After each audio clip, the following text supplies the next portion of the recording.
Ang mag-good shot, pero pwede ka rin mas crash. At ngayon, narito na ang inyong mga karambulista at ang programa Karambola sa DWIC.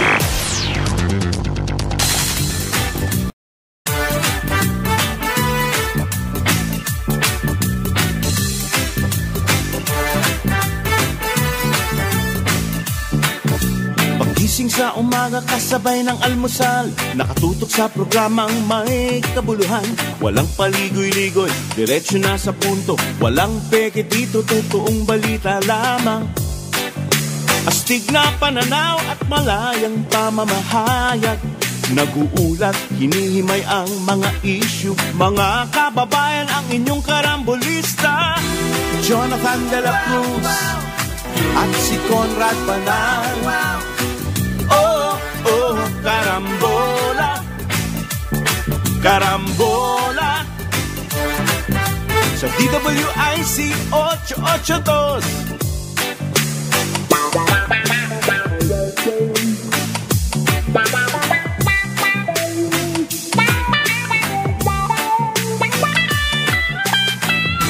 Kaya tumutok na at huwag bibitaw.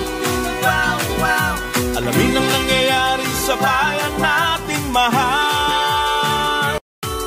Oh, karambola, karambola, tuwing umaga.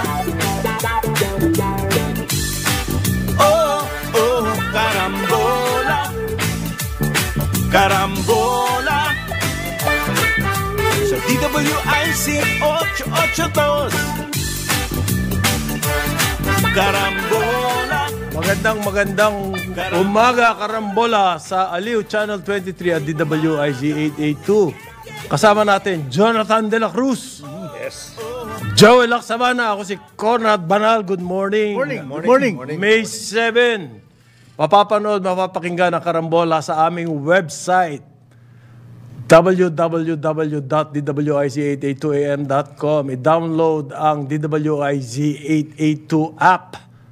Okay? Live tayo sa Facebook at YouTube. Follow, like, share, subscribe. Comment. Text line. Dito kayo pwede mag-comment. 0999-376-6768. Mapapanood din ang Karambola sa Digital Free TV Aliw Channel 23. Sa Signal, 24 yan. Sa TV Plus, 27. Sa GMA Affordabox, 25. Good morning. Good umaga. Ayokong batiin na happy birthday. A certain Coach Koy Banal. Oy! Ako, kilala ko yan. Kilala ko natin yan. Kilalang Ito yan. na lang batiin, ano? Oo, kilalang bati. Ang layo niya, Makakapagpadala. Kapag ginawa ba tayo ng pansit dyan? Aba, pwede naman Gcash. Pwede naman. Di ba, papa-order ka rito, tapos papa-deliver mo rito. Pwede yun. Alam mo, inabot kaya ang kapatid mong yan, si Coach Koy, nung player pa sa...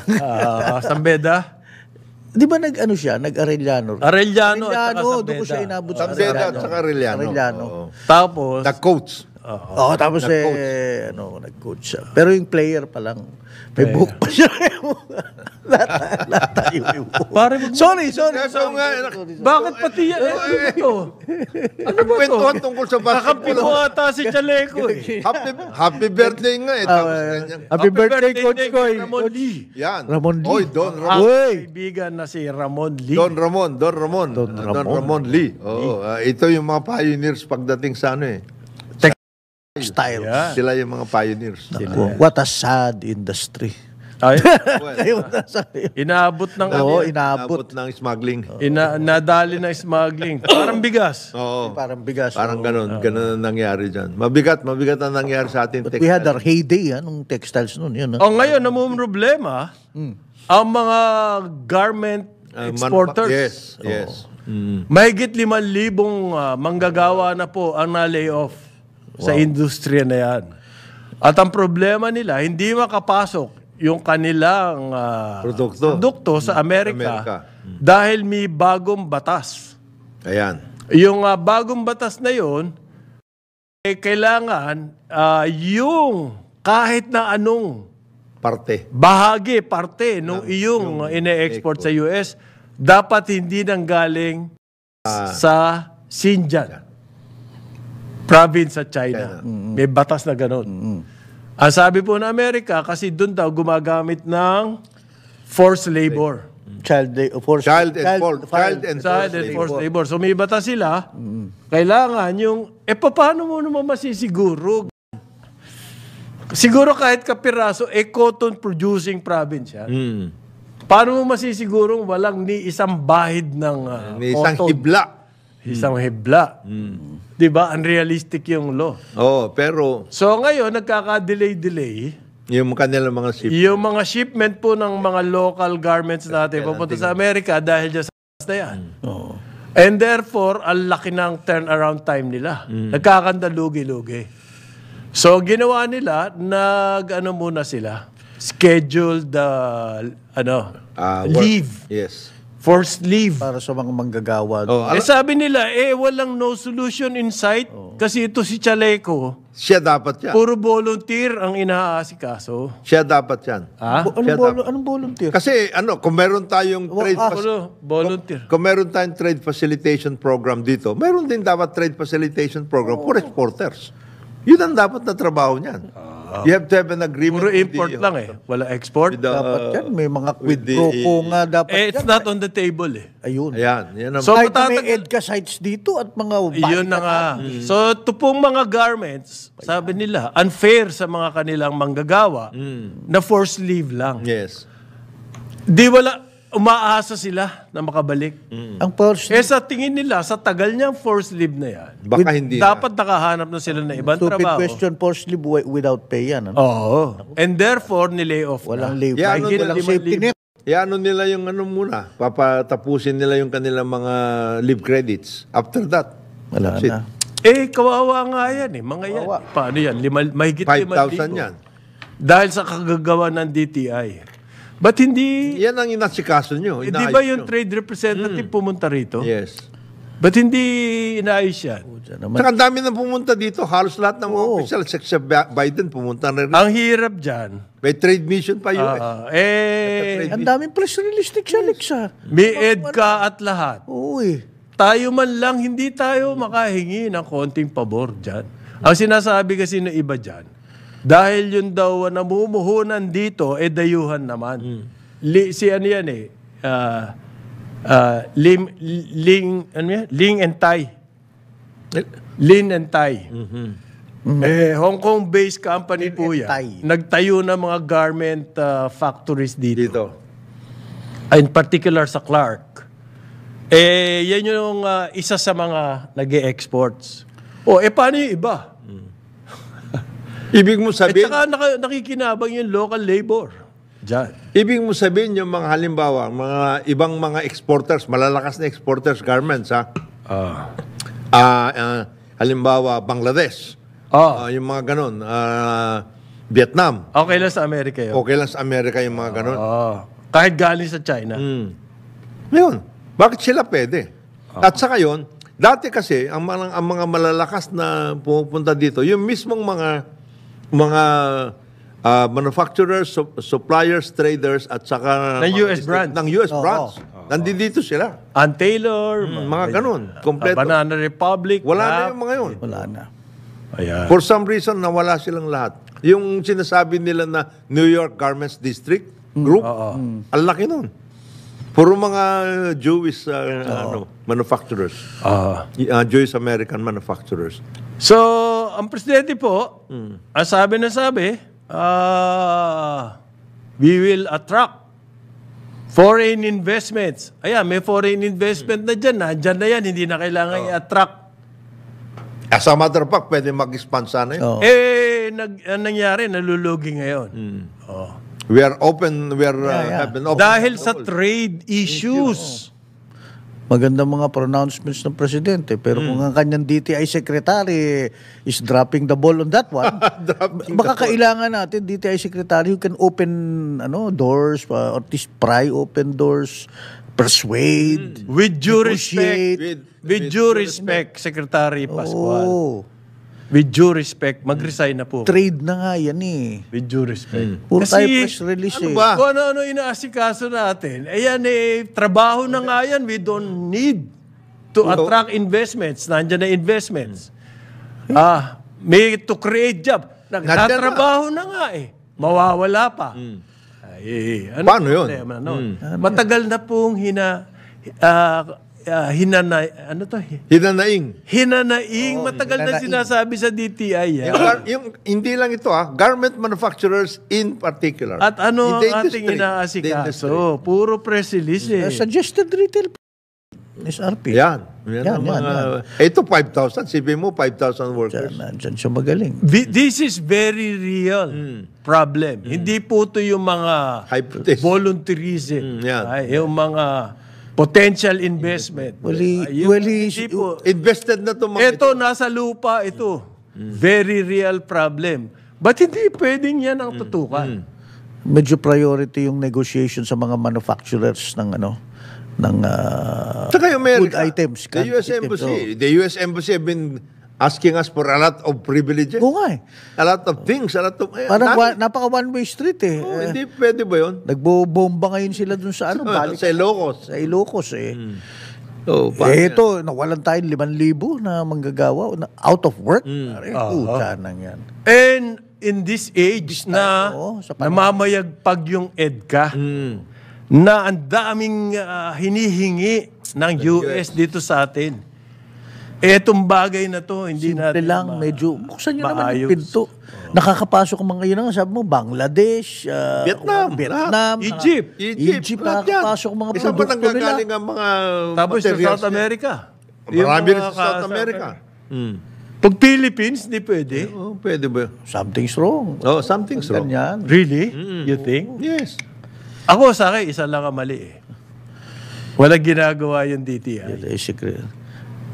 With due respect, With due respect. Inutusan ka na ng due boss. With all due respect. Inutusan ka na ng bossing mo. Kasi po hindi na kayo nakakatulong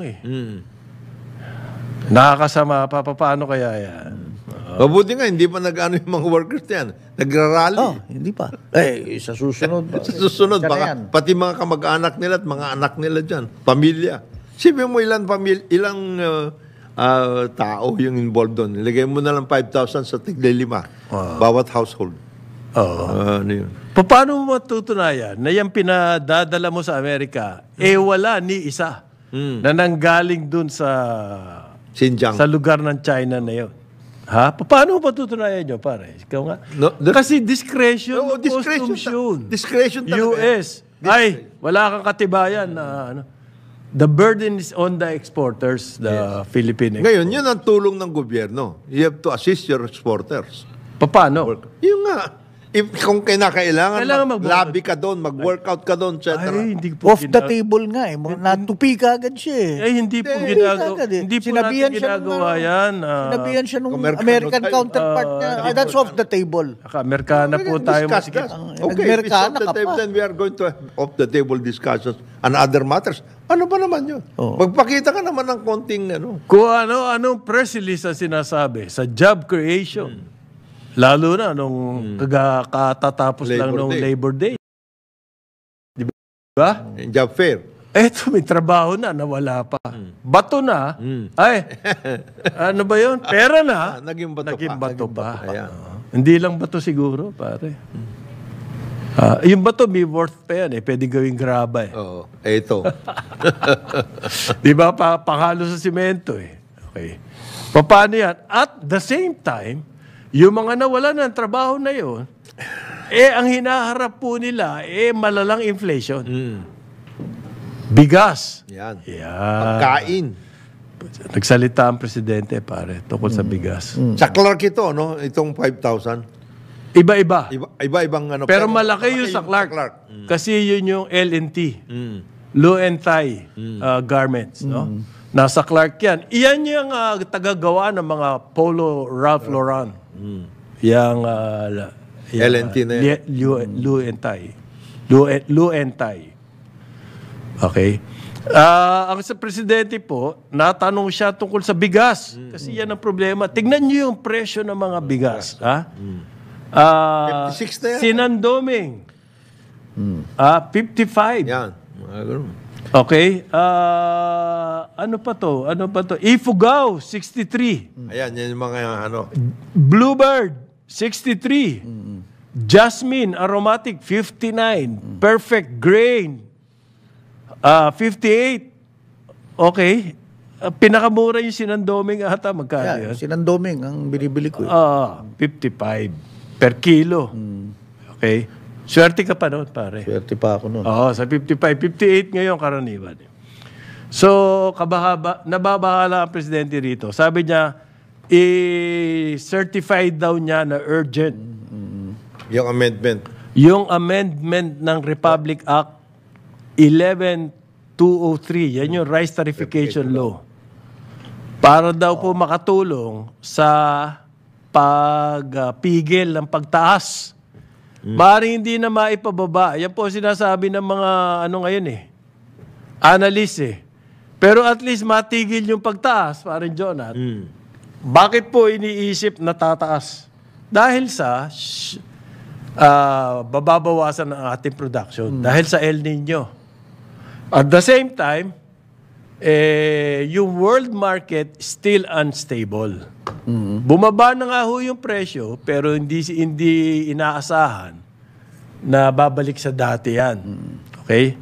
Kasi buong mundo ngayon, medyo kulang din sa bigas. Naghihigpit. Kaya gusto ng presidente, ano mangyayari po pag inamendahan niya rice tarification? Well, ang una-una dyan, pare Jonathan, sabi nila, yung NFA, ibabalik po yung kanilang papel sa market. Nakafocus sa NFA ito Ngayon, yung NFA mamibili ng palay sa mga magsasaka, tapos palugi ibebenta sa consumers. Yun na yung subsidy. Yun na yung subsidy. Galit na galit sila dati dyan sa subsidy. Di ayan ang nangyari. Nakita na natin. Imbes na yung pera, napunta sa mga smugglers at saka sa mga price manipulators. Imbes na napunta sa farmers, napunta sa yan. Punta sa farmers, makikinabang din ang consumer. Consumers, Ngayon, yung mga nagsasamantala, di sila, at least may panabla. So, yan daw po ang iniisip sa Kongreso. Okay. Dalawa iniisip sa Kongreso tungkol dito sa bigas. Yung kay Senator Villar naman, the principal author of the Rice Tarification Law. 2019 yan nung napasa yan. Ipasa na daw dapat o kaya i-implement na mabuti ng NFA yung Anti-Economic Sabotage Law. Bakit NFA yun? Kasi sinasabi niya, kailangan pag-igihan ng NFA ang pag-aayos ng kanilang buffer stocking. Layo nun. Oo. Ang Layo sa putukan. Ang budget ng NFA... Ang putukan po, nandun sa Gaza Ito sinasabi nito, nandito sa South Pacific. Indo-Pacific. Indo-Pacific. Ang layo. Ang budget ng NFA kasi for that purpose, yung buffer stocking, 9 billion pesos.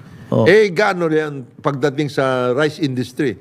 Rice industry, hundreds of billions to Wala yan. Wala ito. It won't make a dent. Okay.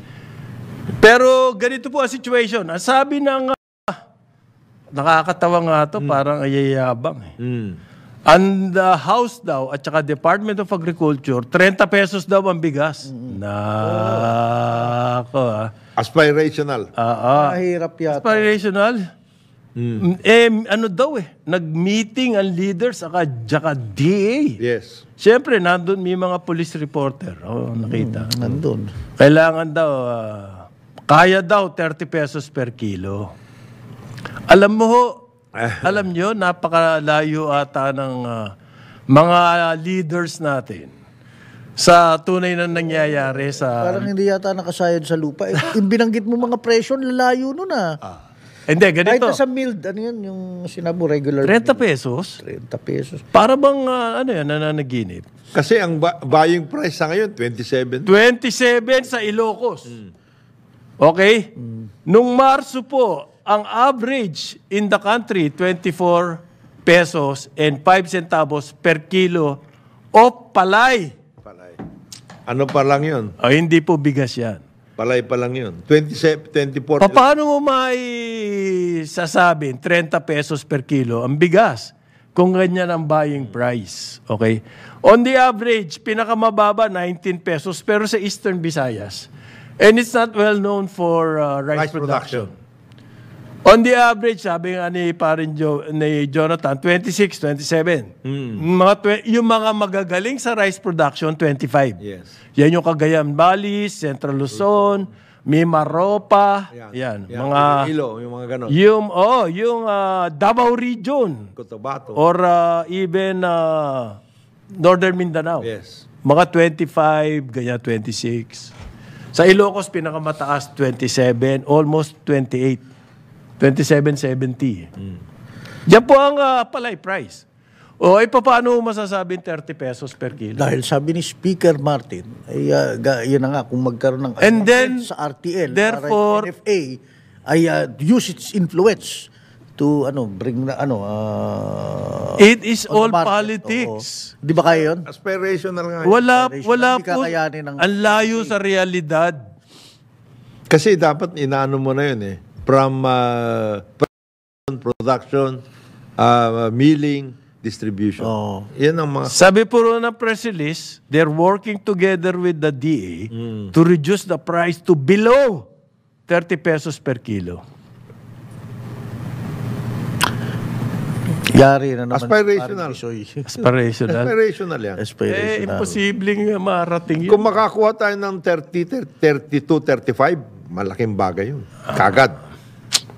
Ngayon nga, 56 Ngayon, ang gusto po ni Senator Cynthia Villar na principal author ng Rice Tarification Law na siyang sinisisi ngayon Ano naman? sa nangyayari dito sa Ano ang kanyang aspiration? Anti-Agricultural Economic Sabotage Law. Yan ang gusto niya. Para daw yung mga middlemen and traders hindi mag-take advantage ng farmers and Takutin natin na consumers. sabotahe. Pero- Look at them. Ito ang nakikita ko, pare John. Bakit? I don't know, ha? Oo. Ang problema ba natin sa bigas, really, enforce. ay ang price manipulation lang? Meron price manipulation. There's no question about it. Okay. So we're trying to solve that. Well and good. Pero hindi po ba aaring yan lamang ang ating aksyon dyan sa bigas? Parang pag nagkulong ka ng ibang tao, tapos na, hindi. Hindi eh. Halimbawa, sirang-sira na yung iyong garden. Di ba? Ang action mo lang, palitan natin yung hose, ng pandilig. Ha? Hindi pwede yun. Sira na nga Kailangan pong kumpunihin, i-repair ang ating agriculture sector, lalo na yung rice. Right. Meaning, silos, asa na yung post-harvest facilities. Yung mga rice miller, umiiyak na. Kasi yung pong kanilang mga sistema, matanda pa sa kanila. Okay? Yung fertilizer, asa ng Seeds. asa ng programa. Ang pinaka-action natin to import government-to-government talk. It's not in the long term po. Hindi sustainable yan. Alam natin yun, hindi sustainable. So tama yun na magkaroon tayo ng action sa trade. Oo. Pero kailangan po mas matindi. mas matinding action sa production. Sa other Yes. side, At saka sa warehousing at saka sa post-harvest. Bakit? Yan logistics. Yung sinasabi natin ni Paring Larry, pumunta siya sa Cambodia. I know this because pumunta dito yung isa sa mga pinakamalaking farming cooperative dyan sa Cambodia na nag-export Okay. Pumunta dito sa kanila, nag-o-offer nga sila ng ng tulungan tayo magtayo ng silos at saka post-harvest. Cambodia na ito. Cambodia na. We're talking about Cambodia. Hindi, advance sila sa rice. Oh yes. Pero at the same time, bakit hindi natin sila kinakausap? Di ba? Paano naman ako? Dating doon. Paano naman ako kung makakapag-smuggle yan? Kapag, Kasi may kasama rin kultura ito sa ating mga farmers at lahat. Kung bibigyan mo sila ng modernization program, isasama mo sila doon sa pagbabago na yun. Kailangan daw mag-concentrate ang NFA sa buffer din. Yun na nga. Yun Buffer sinabi stocking ni Villar. Sabi ni Senator Villar. Oh. Aba, taliwas yan doon sa batas na gusto ni BBM. Ang gusto ni BBM, sumali na ulit yung NFA sa market. Sa market. At ang sole purpose po nun, para maiwasan yung price manipulation. Okay? Pero ang punto natin dito, kailangan pa din ng ibang aksyon tungkol dito sa bigas. Alam mo ba, pare, ilan ang consumption ng bigas? Gaano ka hirap sa taong bayan ito nangyayari sa presyo ng bigas? Kinumpute ko po dahil lang more or less on the average, sabi ng tawag nito, Philippine Statistics Office. Ang isang tao sa Pilipinas, ang kinukonsumong bigas, umaabot sa 136 kilograms a year. Okay. Yun. Di-compute natin yan. 136. 136 kilos. Teka, a year. 136 kilos a year times 50 pesos. 6,800 bawat isang tao ang presyo. Sa 50 pesos lang yun. Sa 50 pesos. 6,000 ano? 800. Ilagay mo ng 7,000. Sabihin mo na 7,000. Para mabilis. Oh. Okay. Kada buwan, i-divide natin yan by 12. Ang 600 halos. Bawat sa... Ang iyong iba-budget. Sa bigas pa lang. Bigas, Sa isang buwan, 600. Kung 5 kayo. Di 3,000. Ay, ubus. 3,000. Ang sahod mo ay 10,000. Kung meron ka pang sahod na 10,000. Kung hindi ka pa na-lay off. O kaya naghahanap ko pa ng 50 pesos trabaho. per kilo lang po yan. Sinabi ko na nga sa inyo, nasa 60 na. Hindi pa tumitigil ang pagtaas. Kanya ka-importante yung bigas. Bigas dito. It is now a political commodity. More than ever. More than ever. Today, it is a political commodity. Kailangan More than ever. solusyon dyan. Well, ang problema 600 600 Per head. per head. Kung 5 kayo, 3,000. Patay ka na. Kung ilang Ama ng tahanan. Mamumroblema ka talaga. 3,000, kung 5 kayo, kung ilagay mo ng 20 million households tayo. Ganon ang laki na kinikita ng mga magbibigas. Wow. Pero hindi sila, no, Bisoy. Hindi, mga retailer. Wala. Retail yun, retail. End of the line yan. End of the line, no. Ang sinasabi ko lang bago tayo mag-break, the problem is sabi mo sa kultura naman. Kasama Tingin ng ilang policy makers natin, lawmakers, and even negosyo is napaka-inefficient naman kasi ng agricultural natin.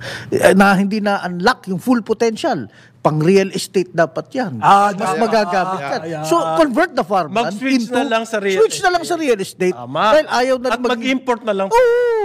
Inefficient naman sila. Kaya kung may nangyari sa ibang yan ang problema. patay tayo. Kainin natin Ito na nga, nangyayari na nga yan dahil sa policy ng import.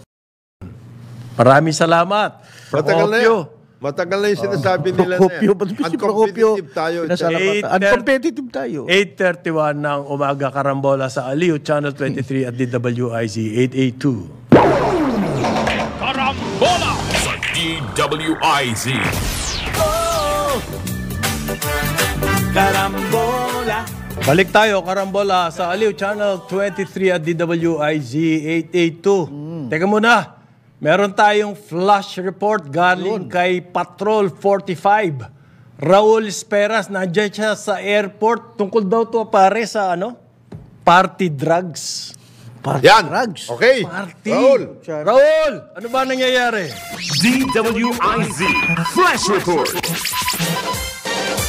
Mahigit sa 68 milyong pisong halaga ng party drugs ang naharang ng Bureau of Customs at ng Philippine Drug Enforcement Agency at ikinaresto rin ng 4 na katao sa Ninoy Aquino International Airport. Sangayon sa Bureau of Customs at Philippine Drug Enforcement Agency, na-intercept ang parcel na diniklarang dog at kitten food.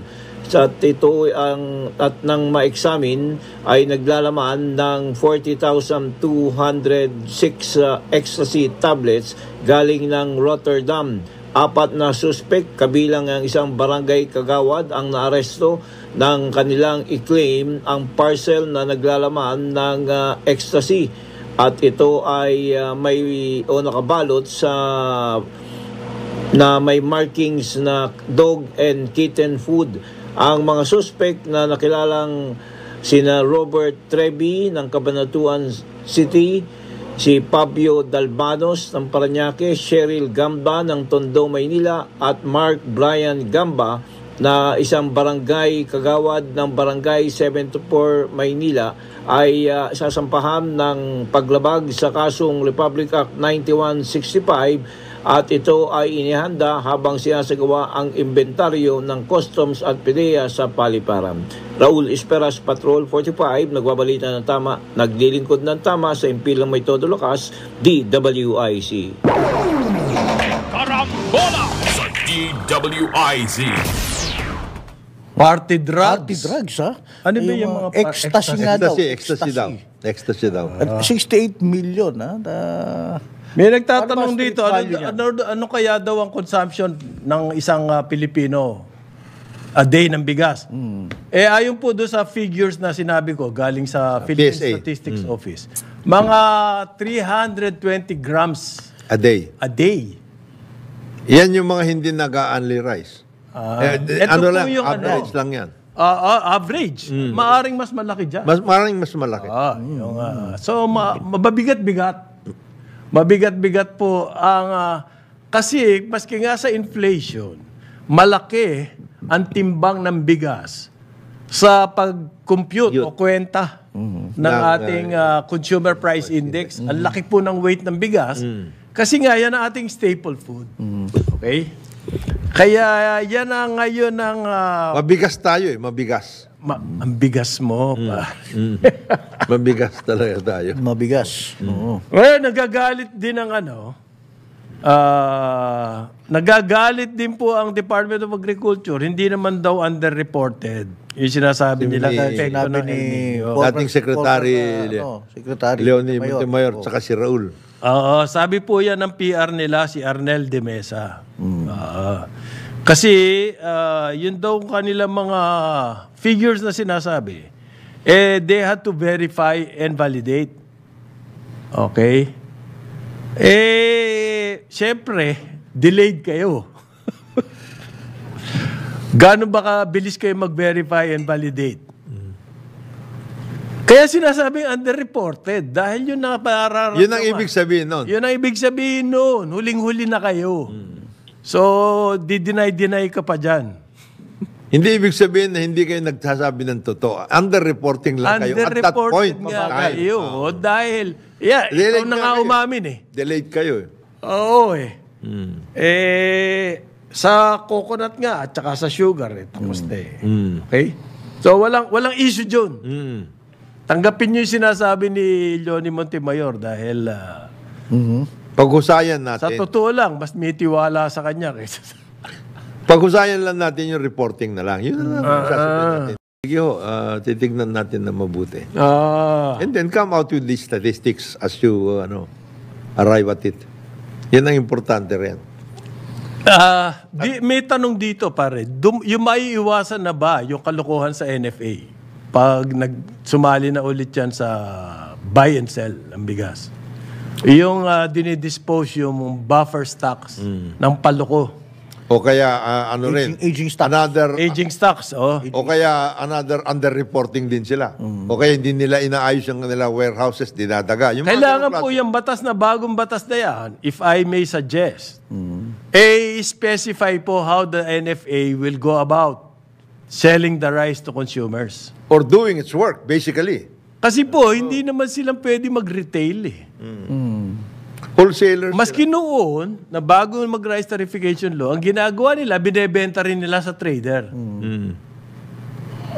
Tapos, yung mga trader na yun, pagkikitaan pa din yan.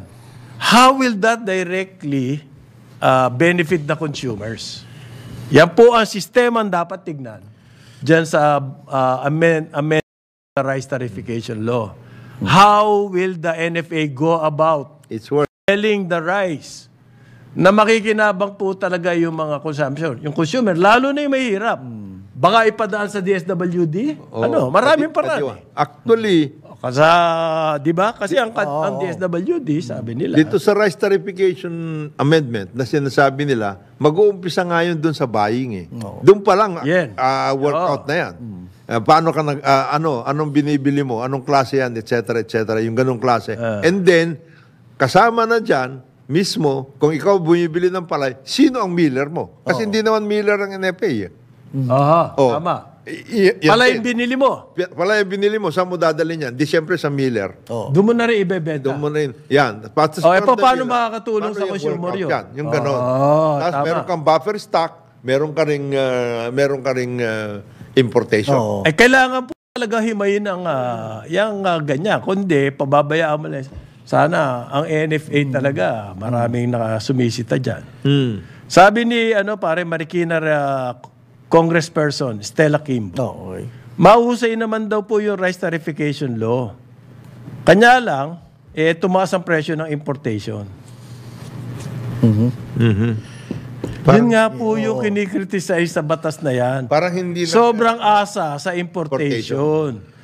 Yun na nga yung sinasabi. Oo. Okay, noon sabi, wag na natin asikasuhin yan local production, mag-import na lang tayo. Total, meron naman tayong makukuha na pang support. Na mura. Mura. Right.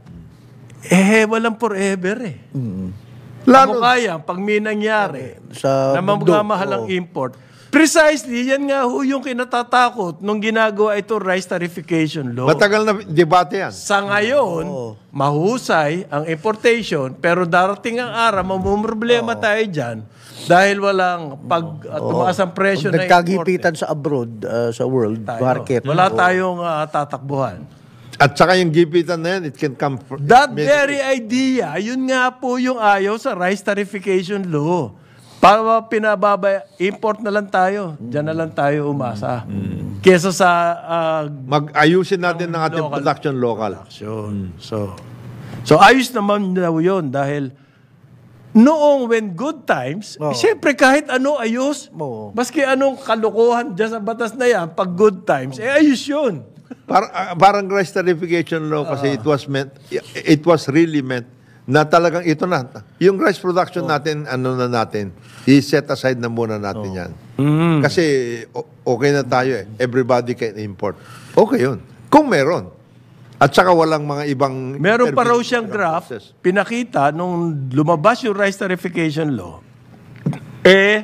bumaba, nag-negative ang presyo ng bigas. Really?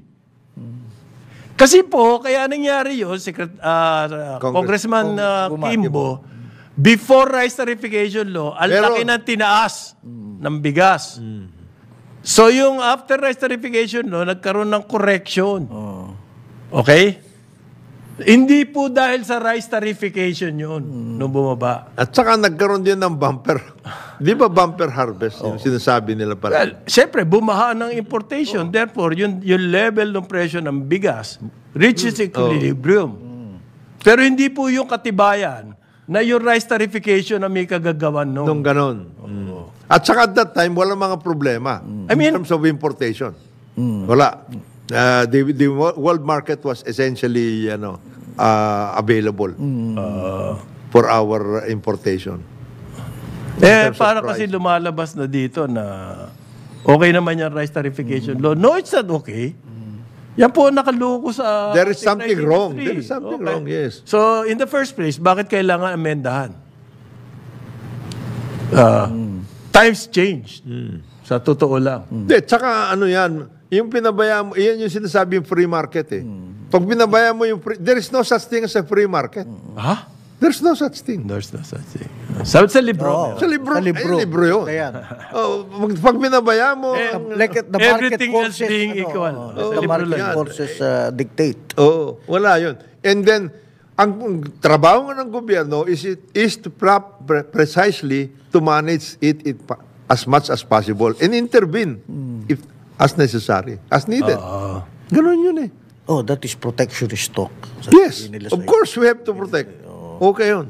Bakit yung mga US, yung mga yan, they have more subsidies than you can ever recall.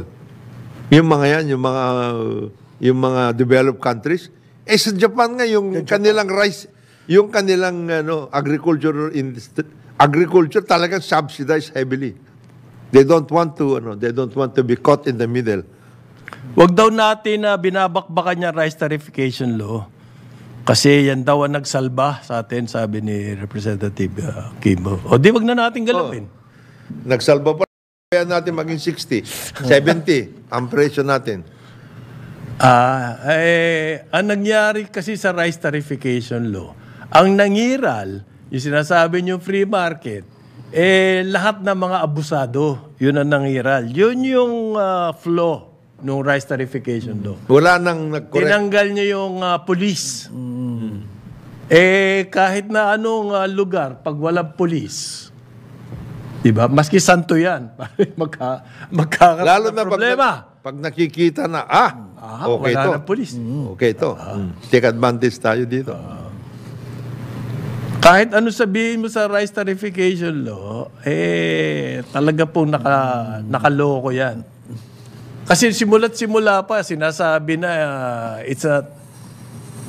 bumaba daw yung presyo. Yun yung virtue ng rice tarification law. And then after that, what? It destroyed the market. Di ba? Nangiral po, ang nangibabaw dyan, yung mga speculators. Yung mga price manipulators. Orders, lahat. Tsaka yung pagbaba ng presyo, dinagsa tayo ng importation ng bigas. Of course. Okay. Importation Hindi, tsaka at that time, walang problema ang market. At that time. Kasi available buong mundo. Buong mundo, available ang rice. Hindi ang India. India ngayon, kita mo hindi sila although magbubukas na daw ang India, baka mag-relax dahil mag-i-election. Tapos, Puro baka. Ang hirap ng baka, pare. tapos yung Akala. Tapos yung logistics problem, hindi pa masyadong problema. Ngayon, mas malaking problema yan. Oo. Ito po, pati European Chamber of Commerce of the Philippines. Ang every now and then po naglalabas sila ng advisory paper for the government to hear their side on what's going on in the country. Yung po kanilang advocacy paper for this year, ang rekomendasyon po nila, ang central, good nutrition, food supply, and health financing. Yan po yung kanila. Yung agriculture advocacy paper po nila, kailangan daw ng development, mabilis na development sa agriculture. Hindi pwede yung relax space lang tayo. Kung hindi man relax space, kanon, chacha. Atras abante. Atras abante. Sige, ayusin natin ngayon to. Tapos atras. Chacha Fast pace po. Mabilis na development sa agriculture. Naghahabol, kumbaga. Pag ikaw naghahabol ka ng deadline, di ba? Mas binibilisan mo yung Urgency, yung sense of urgency. Ayan. Meron po tayong ganyan ngayon dito sa agriculture. Okay? At yung ba nasa isip ng ating mga gumagawa ng policy sa agriculture? O yung mga agriculture workers natin? Yung mga LGUs natin? Meron ba sila talagang sense of urgency na sinasabi ni Paring Joel? Pagdating dyan sa food production? O relax lang? Bakain naman ako. Oo. Available naman yan 14% yung nagugutom. Hindi naman kami kasama doon yung nga sinabi dati ni Ramon Concepcion. May bigas naman. Available naman yan Available naman. Taas lang ang presyo. Taas lang presyo. Di pasensya kayo kung di nyo kayang bumili. Yan. Digital daw dapat sa agriculture. Maraming kailangan gawin dyan. Kausapin nyo po yung mga telco, European Chamber. Makiusap kayo sa kanila, bigyan ng signal yung mga farmers. At saka, mamaya pag-usapan natin yung... At saka, ayusin, ipulis natin lahat ng mga scam. Ang dami niyan. Okay. Ito pa, isa sa punto nila. Financing daw ng agriculture. Kailangan ma-modernize din yan. Ayan. Kailangan mas madaling makakuha ng murang loan ang farmer, ang food producer. Hindi ko kailangan farmer yan eh. Maaring pwede kang consolidator Cooperative ka. ng gulay. Yes, mga ganon. Mga ganon. Rice miller. Yan. Okay? Magtatayo ka ng silo. Drying Facilities, yan. Marami pong Sa agriculture. financing yan. The whole. Anong ginagawa ng land bank? Di ba tinanong Dapat sila lead dyan eh, no? Di ba tinanong na nga, Papautang ng, di ba tinanong nga mga natin, magsasaka. kasi nagyabang sila. Sinabi nila, we actually loaned out mga 92 billion pesos. Saan yun? Tinanong nga natin sila. Ano yung listahan na yan? Nasaan yan? Nasaan yan? Saan yan? Hindi. Pati yung land development kasama. Kasama yun. Yun ang kanilang land workout. development. So, yung mga kaibigan mo na masikip na merkado. Masikip na Amerikana. Tumitira ng yan ang loan tinatago sa land nila. bank. Hindi kasi yan yung sa land bank. Ang daming success story sana niya kung sakasakali. Yan ang Totoo. mape-press release mo na totoo. Yun, Si Garinere, si ganito, sa probinsyang ito, wala eh. What we do have are conversion, land conversion. Ito na lang ang sinasabi natin. Ang mga real estate. Di ba si Presidente nagkaroon ng period. 1 year, sabi niya. O hindi muna kayo magbabayad ng inyong acquisition diyan sa land reform. Yung mga land reform beneficiaries, kinondem muna yung ano eh. Sabi niya, sige, di sana yun yung mga land reform beneficiaries, we have what we call agrarian reform communities. O di yun. Agrarian reform communities na yun. Di yun. Tama. Yun. Focus mo ron. Palakasin mo na yun. Ayan. Yun na. Merong magandang punto pa rin, Jonat. Ang European Chamber. Yan daw po mga kabataan ngayon. Alam nyo, ang average age ng ating mga farmers, more than 50. Yes, 56. 56. Sabi nila, daming mga bata na walang trabaho, asa ng programa to get them involved in food production. Yan. Ayan. Asa ng programa? Puro, ilusyon, dreams. 30 pesos per kilo. Parang Aspirational. yan ang mga sinasabi ng mga police reporter palagi. Sabi ko nga mag-concentrate na lang tayo dun sa 5 or 10 rice producing, talagang key production areas sa rice. Buhos natin lahat dun. And then at the same time, palaguin natin yung trabaho at magtrabaho dyan sa agrarian reform communities. Identify dyan. Kaya nga agrarian reform communities sila dahil nakabuo na sila doon eh. So yun, tulungan na lang natin how to go about it. Doon sa Bakit po itong mga big business suddenly, all of a sudden, concerned sila sa food security natin? Siyempre. Okay? Number 1 yan, stability. Oo. Ng sitwasyon. Political, volcano. Pag nadali ang food, okay? Ang Russia kaya bumagsak yan. Dahil sa ganyan. Yung USSR noon. Food is very important. Ngayon po, isa pang bagay dyan. Kapag kasi ang food production natin ay umunlad, magkakaroon ng development sa rural areas. Okay, marami pong problemang masosolve yan. Yung migration to urban areas, madidevelop yung balikan sa probinsya yan. rural. Magiging mas productive areas na yun. Ang laki ng iyong market. Nothing short of a real revolution. Ang kailangan dyan sa food production.